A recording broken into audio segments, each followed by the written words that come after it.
West. Family of the woman who died while in police custody in 2014 has called for charges to be laid against the officers involved. Ms. Ju, a 22-year-old Yamachi woman, was arrested and detained for outstanding fines and ultimately died after days of crying for help.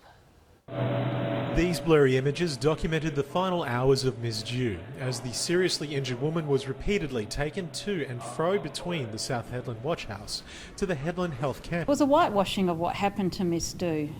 This inquest has just played a role in excusing violence against an Aboriginal woman, violence resulting in her death, normalising it. I know there were some harsh words from the coroner. She said she didn't want to see this happen again. Well, this will happen again unless people are held responsible for treating Aboriginal people, Aboriginal women, in the most extremely abusive manner. Aboriginal women will be dying in custody if perpetrators are not held accountable.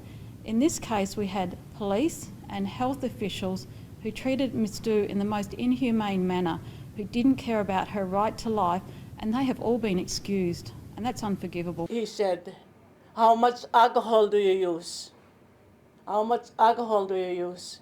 After getting questions like that from doctors and feeling roughly treated by medical staff at a Winnipeg hospital, Sadie North and her family decided to speak out. People like my mom shouldn't be made to feel that she had to defend herself when she's sick. North's story is one of many surfacing after the death of Joyce Echequan. The Atikamek woman filmed her last moments at a Quebec hospital, being verbally assaulted by medical staff. The video sparked protests. That black women feel less pain than white women is racist. Its origins are too. Let's talk about it. It all started in the 19th century when medical practitioners used to purchase enslaved black women and use them as guinea pigs for their experiments. The first well-known doctor to do this was Marion Sims. He performed genital surgery on black women repeatedly without anesthesia. He described his experiments as so painful that none but a woman could perform them. After these horrific experiments, he founded the first women's hospital, only for white and wealthy women. Despite these horrific experiments on black women, Sims is known as the father of gynecology. He even had a statue in New York. This was taken down due to protests. To this day, this narrative that black people, especially black women, feel less pain than white people still persists within the medical community. It's the reason why more black women died due to childbirth. Welcome to Terrible Things America Has Done, Part 3. From 1947 to 1948, John Charles Cutler carried out disgusting medical experiments on Guatemalans. Cutler was also one of the doctors responsible for the Tuskegee syphilis experiment. The experiments in Guatemala exposed 1,300 sex workers, inmates, soldiers, and psychiatric patients to STIs like syphilis and gonorrhea without their consent. Many of the victims were indigenous, and because of this, Cutler said he didn't feel like he needed to explain the experiments to them. Because he's a racist piece of trash. 83 people died because of these experiments. Spouses and children, many of whom have contracted these infections because of these experiments, have filed wrongful death lawsuits for loved ones passed because of this experiment. The US has never paid compensation for this. Hey guys, welcome to my channel. It's Lavender here. Let's get started into this video. So racism in healthcare, how capitalism contributes to this, and how it goes hand in hand with it. You know, deep dive video into this. So let's get started. So I decided to make this video because I think it's a very good topic we need to start talking about more, you know, how capitalism, the system, puts profits over human lives, and how capitalism and racism go hand in hand as well into that. It's especially predominant in healthcare industry, so I decided to make this video because it's an important topic to bring up and to bring like the atrocities underneath capitalism, the system, and the victims of capitalism, and how this is a huge major issue that isn't really being addressed and not many people know about. So let's get started into this video. So health discrepancies between Indigenous people of color and non-Indigenous Western people are rooted in Western colonialism and history. The colonial process in Canada, for example, introduced deadly contagious diseases along with the United States, you know, settlers, which negatively affected whole Native communities in the area, wherever they were. Colonial practices and policies such as starvation, incarceration, community confinement to reserves, and child removal, forced child removal to re-education schools, all had an enormous, unequal impact on Indigenous peoples' physical health and well-being, even to this day. This legacy of racial segregation in healthcare impacts the way Indigenous people encounter healthcare institutions as patients today. Indigenous people continue to be seen as those who don't really belong, as drains on the system, whose care is never quite as urgent as if someone were white, they'd probably be more urgent, versus someone who is native, and in general less deserving of the same level of treatment as non-Indigenous patients, such as white people. Whether overtly or more subtly, Indigenous people are often blamed for their ailments and medical needs in individual encounters or as a population as a whole. Here is just a very short racist history, not all the history involving how the healthcare industry and racism and capitalism go hand in hand. So Jim Crow, the laws that were in place to, be pro-racial segregation and discrimination against people of color took a measurable toll on black people's health.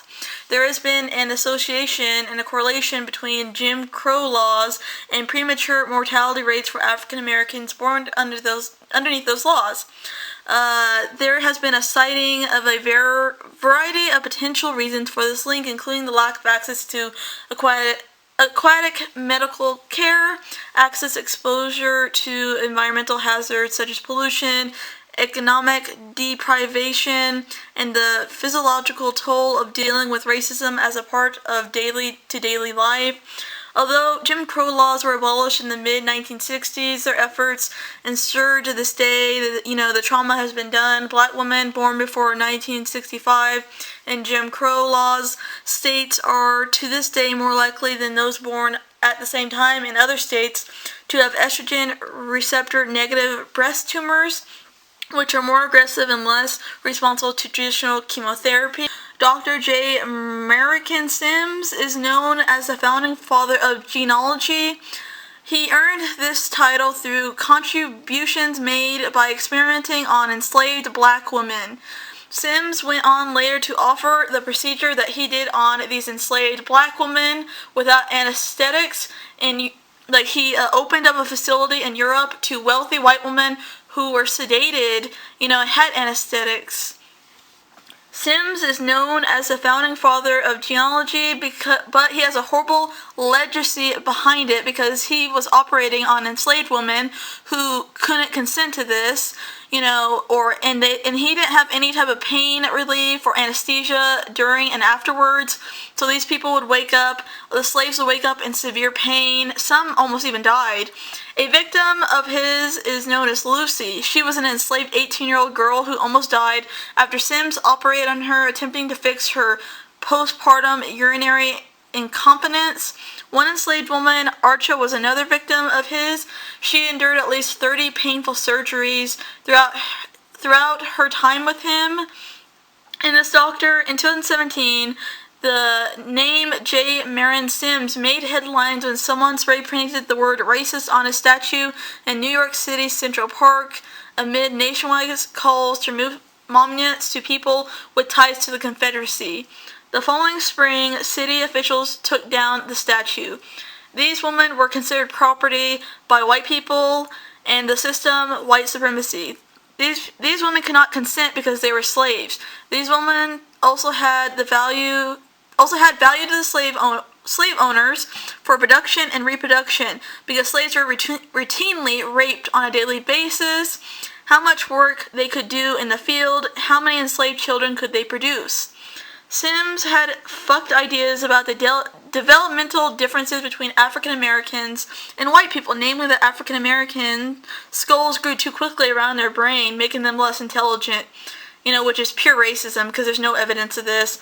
Sims also experimented on enslaved infants that were, enslaved. According to medical journals, The Social History of Medicine, searching for a cure for non-fetal tinnitus, he thought the baby's skull shape could be the cause. So he used an awl, a pointed tool for piercing holes, to forcibly align the bones. the procedure was 100% fatal. So that was one example of this. Another example was the Dr. John C. Cutler was another example. In the mid-1940s, doctors working for the U.S.-funded project injected unsuspecting Guatemalans with syphilis and other sexually transmitted diseases. Among the infected were soldiers, sex workers, indigenous women, prisoners, and mental patients, trying to find a cure for syphilis. One of his victims was deliberately infected with syphilis, and months later she was given penicillin. She was described as so unwell that she appeared she was going to die, and she appeared to be dead looking. Nevertheless, the doctor inserted more syphilis pus infection into her, and she later died from the infection. The doctor kept such poor records on purpose because he knew he was not supposed to be doing these horrific science experiments on people of color. And so he kept the science experiments he did on people and these poor indigenous women secret. The Nazi experiments were another example of this. Now on to research and examples and statistics on racism underneath capitalism when it comes to the healthcare field. So David R. Williams, PhD, a Harvard professor of public health, sociology, and African American studies, whose research focuses on social determinants of health. Williams is convinced that a de facto segregation today, some 48% of African Americans live in neighborhoods that are primarily black, is a key driver in health inequalities. In the United States, your zip code is a stronger predictor of your health than your genetic code, Williams says. Why? For starters, communities of color are more likely to be located in areas with higher levels of air pollutants or some type of environmental pollutants, which is environmental racism. In general, which means the people who live in those communities or in those areas are regularly breathing in higher levels of pollutants matter, dangerous particles in the air that can lead to respiratory diseases and issues, leukemia, lung cancer, and other cancers, and heart disease. In addition, research shows that black neighborhoods, defined as including 60% or more black residents, have the fewest supermarkets and have the most food deserts in the area, and therefore have less access to healthy produce and lean, healthy meats. Black neighborhoods are also 67% more likely to lack a local primary care physician. A 2009 study showed that more African Americans living in a county correlated with fewer colorectal surgeons, gastroenterology oncologists, and radiation oncologists. An example of the victim of capitalism in this case, Latoya Williams, 41, lives in a Brooklyn neighborhood where roughly 60% of residents are African American. She found a pea-sized lump in her breast in 2007. The local surgeon she visited ordered a sonogram, but then dismissed the lump as just fatty tissue. 7 months later, it was the size of a walnut. Alarmed and panicked, she pushed for more test screens into the investigation of what was really her lump, whether it was cancerous or not. Williams was immediately to start chemotherapy immediately, which meant she needed to port implant below her collarbone to receive medications and IV fluids and have blood drawn for tests. The procedure was done at a Brooklyn hospital by her surgeon. Williams recalls waking up afterward and telling the doctor she couldn't breathe at all. He said that was a normal reaction after surgery, she recalls. 30 minutes later, she was still gasping for air and she couldn't breathe. Her mother was able to flag down a different doctor who immediately inserted an emergency chest tube with the help of Williams to draw breath to get her to breathe. An x-ray revealed that her lung had been punctured and collapsed during the post-installation. This meant 2 weeks in the hospital for what was normally a, outpatient procedure, as well as a frightening delay in starting chemotherapy. When Williams finally did begin treatment, it was revealed that the port had been installed incorrectly and she had to have a new one put in her arm. Williams' treatment plan also included radiation. The hospital where she was getting chemo at didn't accept her insurance for the treatment, so she turned to another one nearby that had a D rating, a very low rating. However, on several occasions when she visited and arrived at the hospital, only to learn that the radiation machine was broken and she wouldn't be able to use it to get treatment.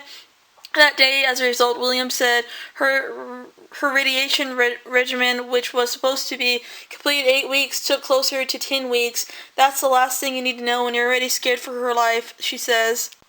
Black women were also dying from childbirth due to racism. In early 2017, when Whitney, a PhD candidate at an elite university, was newly pregnant with her first child she's expecting, she reassured herself that in Massachusetts, where she lived, had one of the best and lowest maternal mortality rates in the U.S. In her last trimester, however, Whitney started to panic and grew worried because she experienced severe acid reflux, an elevated heart rate. The staff at her group medical practice waved away her concerns and just told her that to focus on managing her high blood pressure. But when she eventually went into labor, her heart rate shot up still higher and didn't return to normal even after she gave birth. As Whitney lay in the recovery room, she had trouble breathing. The medical staff, believing she might have had a blood clot, ordered 2 CT scans. Both came back negative. So, though she remained short of breath, Whitney was discharged from the hospital. She later went through lots of doctor's tests and doctor's appointments. She later asked her doctor whether the pain could be related to the change in medication because her medication was changed. She quoted him saying that he said, "He told me, I don't understand why you're still asking me any questions," she says. "You should be happy your heart is back to normal size. The reality is you're a female black, so you probably have hypertension." Whitney panicked. "I was starting to think I might not be around to raise my daughter." Tests confirmed that she had PPCM. Whitney's attentive new cardiologist effectively treated that condition later on. And when the dust settled, she began to seeing a therapist to help her process the experience. "The way the doctors and nurses brushed off my concerns made me feel so degraded, and inhumane," she says. "My husband and I would like to have more children, but I don't know if I would risk my body again like that. I really don't feel like the healthcare institutions are set up to protect women of color." And here are some more statistics on people of color underneath capitalism when it comes to racism in the healthcare industry. Indigenous people all over the world in places like the US, Australia, or Canada, examples, experience lower health outcomes than non-Indigenous people in Canada, which is exacerbated by the lack of access to quality health care and lower socioeconomic situations. Indigenous people also lack access to adequate health services, especially in remote locations and communities such as, remote places in, Canada, for example. Brian Sinclair, an Indigenous man from another victim of capitalism, Brian Sinclair, an Indigenous man from in central Canada, died in the emergency room department of Winling Health Service Center, HSC, in September 2008. He was 45 years old. He had sought care from the family physician at a primary care clinic. He was then referred to the emergency department of HSC, located just a few blocks away from further care. Brian Sinclair was sent by taxi to the hospital in his wheelchair. He entered the emergency department room, most comprehensive hospital in the area, after being ignored, unattended, and uncared for the next 34 hours. He later died of complications from a treatable simple bladder infection. Numerous witnesses testified that the staff and the nurses and the doctors at the hospital made assumptions about Brian Sinclair, said that he was intoxicated, he was drunk, he was homeless, and had nowhere else to go. Nurses on shift while Brian waited in the waiting room testified they did not see Mr. Sinclair. However, that's a lie. The hospital's own video monitoring system showed many nurses walked right by him and looked directly into the patient waiting area where he was waiting in his wheelchair. He was simultaneously invisible and overly visible, as staff only saw stereotypes and assumptions, and which was used to justify ignoring him to death. Many of the emergency department staff called as witnesses reportedly said they were confident that racism was not a factor in Brian Sinclair's death because they treat everyone the same, which is a fucking lie. Contrary to the testimony of nurses, wait times and sightlines were not the cause of Brian Sinclair's death. Brian Sinclair died of racism. Brian Sinclair required a simple procedure and some antibiotics to treat a simple bladder infection that got out of control because the nurses were ignoring him, because they said that he was a drunk homeless person. They just assumed he was. You know, and what's even more troubling is that some medical students to this day, very recently, as in a study I think that came out in 2017, still think that black patients and people of color patients feel less pain than white patients. In a survey of 222 white medical students and residents, about half endorsed false beliefs about the biological differences between blacks and whites, and those who did also perceived blacks as in feeling in less pain than whites, which is a racist medical myth, and were more likely to suggest inappropriate medical treatment for black patients. According to the paper published in the Proceedings of the National Academy of Sciences, a study published last year found that black children were less likely than whites to receive pain medication and in the emergency room while being treated for appendicitis. A study published last year found that black children were less likely than whites to receive pain medication in the emergency room while being treated for appendicitis. Kelly Hoffman, a 6-year PhD candidate in the psychology at the University of Virginia, said to her knowledge, this is the first study that connects racial biases about biology, racial presumption of pain, and the accuracy of medical advice.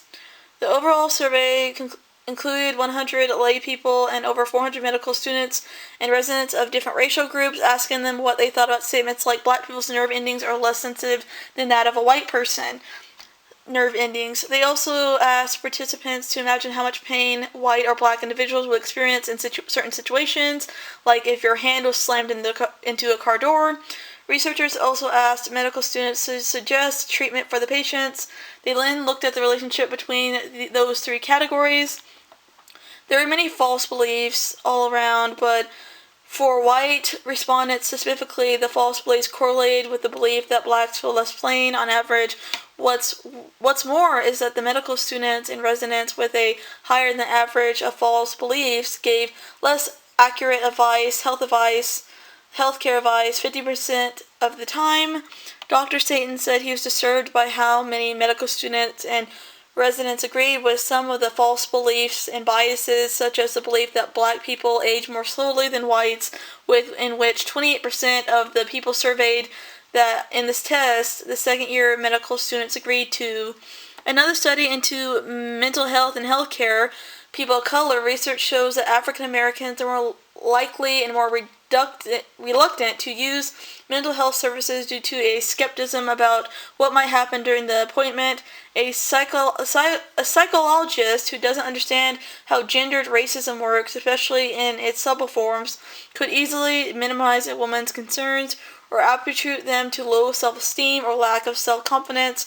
Internal explanation for psychological distress that do not account for external or environmental factors. So this is just a quick video on why, we need to start, talking about the subject. So if you guys like this video, don't forget to comment, like, and subscribe. Bye guys, see you next video.